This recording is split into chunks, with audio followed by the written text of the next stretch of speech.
Haven't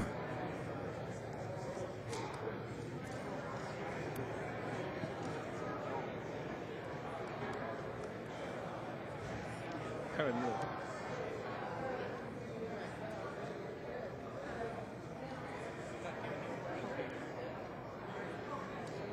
Make copies of them on green paper and put the originals in there in a St. Patrick's Day file. That's all right.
wanted an answer on that last summer. Did we want it wired or not? That would have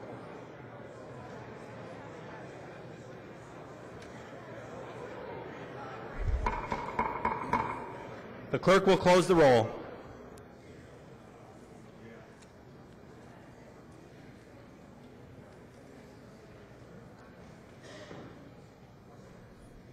A quorum is present.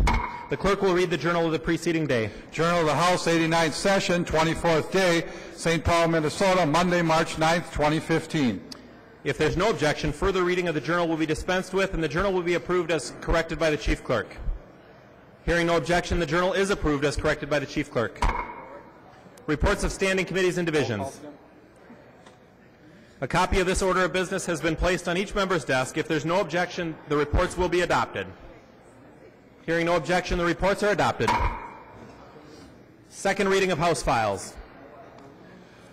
Second reading House file number 385. Second reading. Second reading House file number 497. Second reading. Second reading House file number 794. Second reading. Second reading House file number 1027. Second reading. Second reading House file number 1075. Second reading. Introduction of bills. The following House files have been offered for introduction today. The chief clerk will report the House files and give them their first reading. Introduction and first reading of House files 1664 through 1725. First reading, House File 1664 through 1725.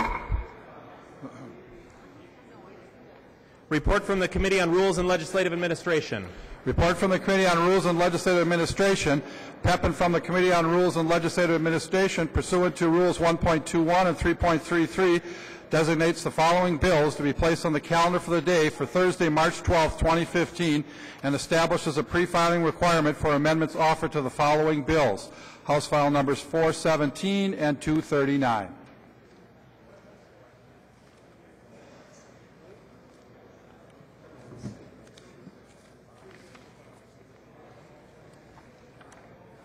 Motions and resolutions. There are copies of the non-controversial motions on the House desk and online. If there's no objection, we'll take action on these motions first. Hearing no objection, the motions prevail. Newton moved that House File number 605 be recalled from the Committee on Education, Innovation, Policy, and be re-referred to the Committee on Education, Finance. The member from Anoka, Representative Newton, to your motion. Thank you, Mr. Chair and members. This bill has to do with school counselors, and Chair Erickson and Chair Loon have agreed that it should go to Education Finance. Any further discussion on the motion?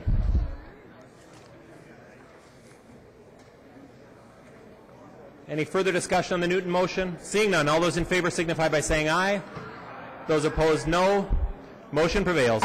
Quam moved that House File number 648 be recalled from the Committee on Education, Innovation, Policy, and be re-referred to the Committee on Education, Finance. The member from Olmsted, Representative Quam, to your motion. Thank you, Mr. Speaker and members. And I've talked to both committee chairs, and both agree that it should go to the Education Finance Committee. Any discussion on the Quam motion? Hearing no discussion, all those in favor signify by saying aye. Those opposed, no. The motion prevails. Hansen moved that House File number 333 be recalled from the Committee on Ways and Means and be re-referred to the Committee on Environment, Natural Resources, Policy, and Finance. The member from Dakota, Representative Hansen, to your motion. Thank you, Mr. Speaker, and I'd ask for a roll call on this. Representative Hansen requests a roll call.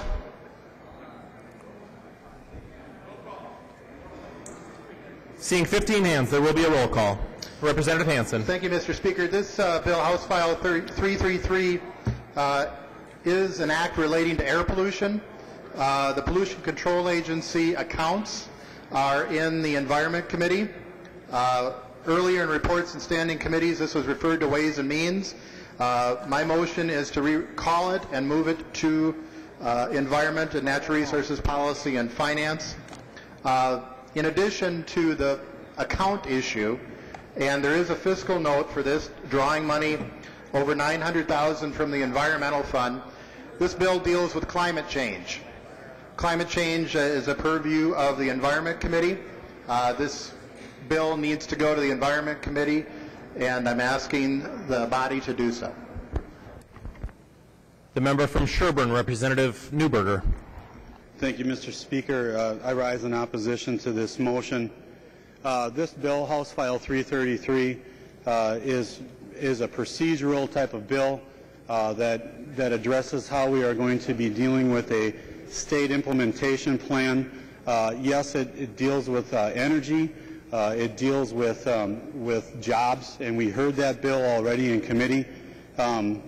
This is not an environmental bill. This is an energy policy bill, which we thoroughly vetted yesterday. Thank you.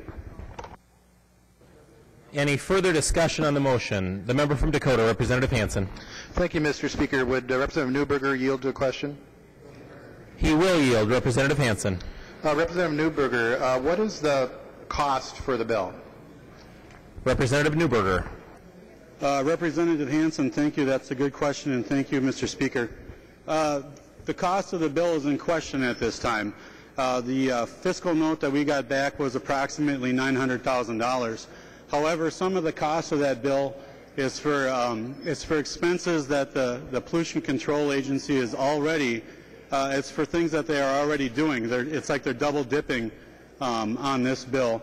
The other problem that we had with the fiscal note on this bill was the Pollution Control Agency.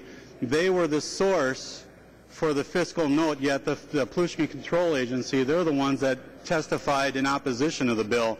So at this point in the game, I think that having any hooks from the Pollution Control Agency, they've lost some credibility, is what they've done. So that's what I can say. The member from Dakota, Representative McNamara. Thank you, Mr. Speaker and members. I did talk with Representative Newberger and Representative Garofalo, and we don't need to hear the bill. That was 4 years ago when we had energy in the committee. We no longer have energy. I would request you to vote no. The member from Hennepin, Representative Hortman. Thank you, Mr. Speaker. Members, this bill needs to go to Environment for two reasons. One, the account is in Representative McNamara's area, but number two, it's about the implementation of the Clean Air Act. It's about air pollution. It relates to the environment. It needs to go to Representative McNamara's committee. Any further discussion on the motion? The member from Dakota, Representative Hansen. Thank you, Mr. Chair. And I would encourage people to look at the bill. It is an act relating to air pollution. An act relating to air pollution. The account on the fiscal note, and fiscal notes aren't a cafeteria where we can just pick and choose what we want to agree with. It's the fiscal note, $936,000, comes out of a Pollution Control Agency account. That's the cost. In addition, climate change is one of the most important issues of our time. And this bill, House File 333, asks for legislative approval of the plan dealing with climate change. Climate change, climate change, climate change. It's in these accounts, it's in that committee, and it should go to that committee for consideration. Any further discussion on the Hansen motion? The member from Sherburne, Representative Newberger. Thank you, Mr. Speaker.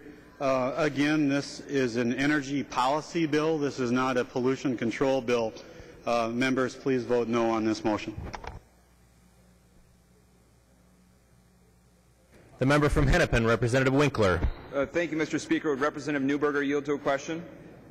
He will yield. Representative Winkler. Representative Newberg, is air part of the environment? Representative Newberger. Thank you, Mr. Speaker. Thank you, Representative Winkler. That's a complex question and one that you obviously know the answer to. Of course it is. Representative Winkler. Thank you, Mr. Speaker. Well, Representative Newberger, you said that the air is part of the environment, and this is an air pollution bill. This is a bill about polluting the environment. I think that Representative McNamara's committee is based on some regulation or deregulation of pollution of the environment. And I don't quite understand how anybody could stand up with a straight face on the floor and say that a bill that deals with air pollution doesn't have to go to the Environment Committee, since air is part of the environment. And so, members, I guess it kind of begs the question of, I understand that the coal industry favors this bill, and the coal industry doesn't think that burning coal has an effect on the environment, but I think most Minnesotans do. So the question recurs yet again to the body. Do you want to follow the commands of an industry who has money to be made by moving a bill away from the Environment Committee, or do you want to do what's right for the state and follow basic common sense about environmental impacts of burning coal? And if you don't think that belongs in the Environment Committee, I'd suggest you get rid of the Environment Committee already. I mean, get rid of the Environment Committee anyway. The member from Sherburne, Representative Newberger. Thank you, Mr. Speaker. Representative Winkler, that was quite a rabbit trail that you took us down. It's a one-paragraph bill, and maybe you should read it before you address it on such a fashion. It's a policy bill for energy, and that's what it is. If you want to engage in other conversations about energy policy or environmental policy, there'll be plenty of opportunity. Trust me. Thank you. The member from Hennepin, Representative Thiessen, to the Hansen motion. Yeah, thank you, Mr. Speaker. I want to return the conversation back to that motion, and the reason Representative Hansen's making the motion, I think there is a serious issue that we have to deal with around the bill that Representative Newberger has brought forward. But the fact remains that the money that is being paid for this bill, the way that the work in this bill is being paid for, is in either out of the Environmental Fund, which I still believe, you can correct me if I'm wrong, Representative McNamara, that's still within the jurisdiction of your committee, or it's money going to the MPCA, and I believe the MPCA's budget is still within your committee, Representative McNamara. Would Representative McNamara just yield to that question, just to confirm that both the Environmental Fund and the MPCA budget is within the jurisdiction of his committee? Representative McNamara. Thank you, Mr. Speaker. And yes, Representative Thiessen and the members, the MPCA and the Environmental Fund is in the purview of our committee, and I would ask members to vote red on this motion. Thank you, Representative Thiessen. Representative Thiessen. And see, here we go again, members. First of all, we have Representative Newberger challenging the credibility of a fiscal note, which again, as we talked about before, sent us down the rabbit hole, I guess if you want to use that word, of getting the government shut down in 2011. That's one of the fundamental reasons we got there in 2011, and I'm worried that we're heading down that same path again. You know, I'm worried, you know, in 2011 we saw in the Health and Human Services Committee, Representative Abler save $400 million by just saying, Department of Human Services, save $400 million. That's how you balanced your budget. That's not how we do things there. It's not the responsible way, and we were left with a budget deficit, record borrowing from our schools, borrowing $700 million in tobacco bonds as a result of that kind of budgeting. And here we're going again, members. Let's not do that. And Representative McNamara just answered the question, not when he said vote red, but when he actually answered the substance of my question. The accounts that are related to this bill, whether it's a general fund appropriation to MPCA or whether it's an appropriation out of the Environmental Fund, are in Representative McNamara's Budget Committee. How can he not see that bill and include it before it goes to Ways and Means? I mean, this is simple, members. The answer to this, whatever you believe about the merits of Representative Newberger's bill, and I will again say I think there are serious issues that we need to address around the issues. I don't know that his answer is the right answer, but there's serious issues that need to be addressed around 11D and the issues associated with. But setting that aside, what we need to do is actually have these bills heard in the proper committees and in the budget areas where they're heard. So I would encourage you to vote green. There's no rush to get this done. That's going to take an extra 3 days, member. Representative McNamara can schedule the bill in his committee. You can have the discussion in that committee, and we can move that on to Ways and Means if that's the way the committee decides. But there's no rush to move this forward. But at the very least, we should at least follow the proper procedure on this one. So I would encourage a green vote on this bill, or on this motion. Any further discussion on the Hansen motion? Seeing no further discussion, the clerk will take the roll.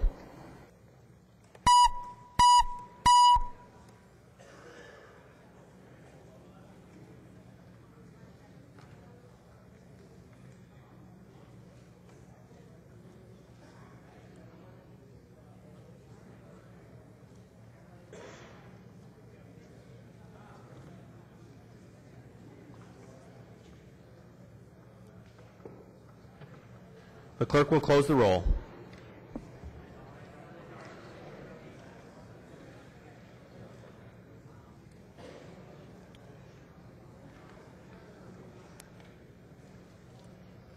There being 55 ayes and 73 nays, the Hansen motion does not prevail. Hackbarth moves that House File Number 1594 be recalled from the Committee on Mining and Outdoor Recreational Policy and be re-referred to the Committee on Transportation Policy and Finance.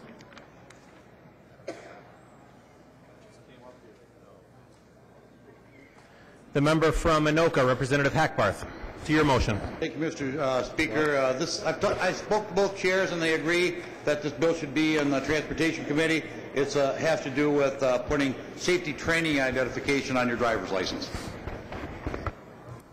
Any discussion on the Hackbarth motion? Seeing no discussion, all those in favor signify by saying aye. Those opposed, no. The motion prevails.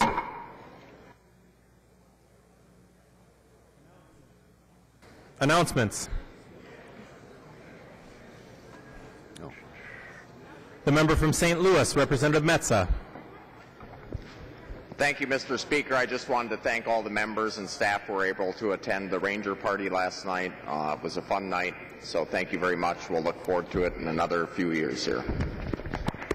The member from Mille Lacs, Representative Erickson.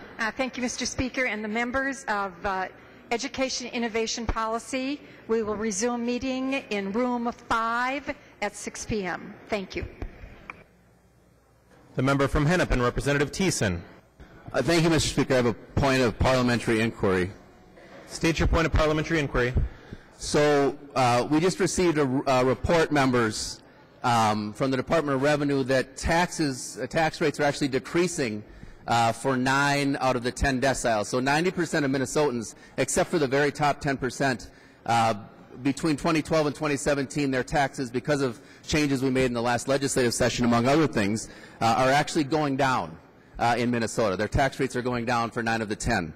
And I know that there was a lot of discussion in the last campaign, and there's been discussion on the House floor since the November election during this session, people making comments that taxes went up on every Minnesotan as a result of the last. So I guess my parliamentary inquiry, now that members know this fact, and this report has come out, my parliamentary inquiry is there a point of order I can rise to when someone rises and says that taxes went up on every Minnesotan because of the last legislative session, knowing now that that's actually a false statement?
Representative Thiessen, in response to your point of parliamentary inquiry, obviously it's the custom and usage of this body that a member can raise a point of order for anything. Ultimately, the presiding officer will rule whether that point of order is valid or not. That can be overridden by the body. I would invite you to look at the Minnesota Constitution, the House rules, the joint rules, custom and usage, Minnesota statutes, and Mason's manual in that order to see if you feel like anything that's said here on the House floor is in violation of any of those. Any further announcements? Thank you, Representative Mr. Thiessen. Yeah, and thank you, Mr. Speaker. And I was also just wondering if Representative Pepin would yield for a question. She will yield. Representative Thiessen. Well, thank you, Mr. Speaker. So in the next couple weeks, I know the budget targets are coming out, as I understand it. I think by the 24th or 25th they'll have to be out. So I'll ask a couple of questions, and then maybe she can answer. One is, do we know what date those budget targets are going to be coming? And secondly, in light of this report showing that effective tax rates actually went down for 90% of Minnesotans as a result of things that have happened in Minnesota after the last couple years, and in light of the fact that now the Republicans have put in bills totaling over $2.5 billion in spending, I will give Representative Drazkowski some credit. He has entered two bills that actually cut spending by about $12 million, I think. But $2.5 billion in new spending has been put in, including a bill today, as I understand it, that would essentially eliminate personal responsibility that people have for their children and completely socialize the costs of taking care of disabled kids in Minnesota. Even for people making $1 million, they wouldn't have to pay a single dime to take care of their own children. Roz Peterson has that bill that she put in. It's interesting, coming from a Republican, a bill to actually socialize the cost of those costs, but I applaud your efforts. But the bottom line, you put in $2.5 billion worth of spending bills, a little bit of cuts from Representative Drazkowski. We know now that effective tax rates actually went down for 90% of Minnesotans. So I'm wondering if that's the reason you've been so resistant to joining your party chair, Keith Downey, and others, and Representative Drazkowski, among others, on calling to return the entire surplus back to Minnesotans, because now you know that that entire surplus, that actually effective tax rates went down for most Minnesotans, and so you're seeing the wisdom of the work that we did over the last 2 years, and you actually want to spend the $2.5 billion in new spending that you've proposed in the last several weeks here in Minnesota. So the first question is, are we going to see the budget targets coming out soon? And secondly, is this $2.5 billion in spending, meaning the Speaker was wrong when he said the majority of the vast majority, in fact, I think, of the budget surplus was going to go for tax cuts, or is it going to actually be spent on these priorities that your members have put in, totaling $2.5 billion? The member from Hennepin, Representative Pepin. Thank you, Mr. Speaker, and Representative Thiessen, for your questions. I would draw your attention to Rule 4.03, the Ways and Means Committee Budget Resolution. Within 25 days after the last state general fund revenue, we must get the budget resolution together. So we can look for that by the 25th. I imagine it would be the rules sometime in that area to the 24th. So that would be your question. You will be seeing that very shortly. About your other question about taxes going down, I just want to remind everybody that in 2013, taxes went up by $2.1 billion. And the proposals that were put forward by the Democrats were outrageous. We had snack tax proposal, we had gas tax, we had the warehouse tax, we had the farm equipment repair tax, tax after tax after tax after tax after tax. So, and I might also point out, Representative Thiessen, that the Department of Revenue just pointed out that property taxes went up by 3.4% under your leadership. So we might want to talk to Representative Marquardt about why under your leadership property taxes went up by 3.4%. So, Representative Thiessen, we will hear bills that come before us, and we will put together a responsible budget, and we will have the information by the 25th. The member from Hennepin, Representative Thiessen. Thank you, Mr. Speaker. Well, I appreciate that. I think it was $1.6 billion in taxes, and in fact, property taxes went down for homeowners, for businesses, and total for homeowners and businesses in Minnesota as a result of the last 2 years. And we can get that for you. And in fact, they went up significantly more by close to $500 million under your leadership in 2011 and 2012, and significantly less to the extent they went up under what we did over the last 2 years. In fact, one of the reasons that tax incident study cites for taxes going down on 90% of Minnesotans is because of the direct property tax that we provided to Minnesotans. So you should look actually at the numbers. We can provide those to you, Representative Pepin. And to the other taxes that you talked about, what we raise taxes on ultimately, members, is taxes on the top 2%, cigarette taxes and closing corporate loopholes. That's what the tax increases were. You can talk about a lot of other things, but that's what they were. And if you want to repeal any of those, you certainly can go ahead and do it. The fact is, I don't know that there's even been a bill necessarily put in. It certainly hasn't been a hearing on any of those bills. So, the Speaker loves to say, do what a lot of people, too many people around here do what they What does he say? Too many people around here say one thing and do another thing. I feel like that's what you're doing. You know, maybe that's just par for the course, but I think you should listen to the wisdom of your speaker and actually do what you said you were going to do. That's what Keith Downey did today. You know, whether you like it or not, Keith Downey's being honest with the people of Minnesota. He knows that in November of 2014, October of 2014, and Representative Drazkowski, I'll give him credit again, he also is sticking by this. You said we ought to give the whole thing back. We spent too much. We ought to give the whole thing back. I'm not hearing that from the rest of your members, even though that's what you said on the campaign trail. So if you want to follow the words of your speaker and actually do what you said you're going to do, you should listen to your party chair, Keith Downey. If not, then I guess we can have a different kind of discussion. But at the end of the day, if you don't do that, what you're doing is affirming the work that we did over the last 2 years. You're saying what we did over the last 2 years is right, that the investments we made in education, all that wasteful spending in education, all that wasteful spending in higher education, free tuitions, all that education, Representative Krisha, in broadband investment, all that wasteful spending in any number of things, in a 5%, an increase in 5% for actually more than that, close to 9% actually for nursing workers over about 2.5 years. All of that wasteful spending should be given back, should be turned back. But what you're doing, what you're proposing, is actually to do all those things and do more of it. So if you want to embrace what we did over the last 2 years, we will stand there with you and do that because we think what happened over the last 2 years is right. But if you want your words on the campaign trail and continuing rhetoric in this session to match up with your actions, I suggest you listen to Representative Drazkowski, listen to your chair, Keith Downey, and do what he said. The member from Carver, Representative Hoppe.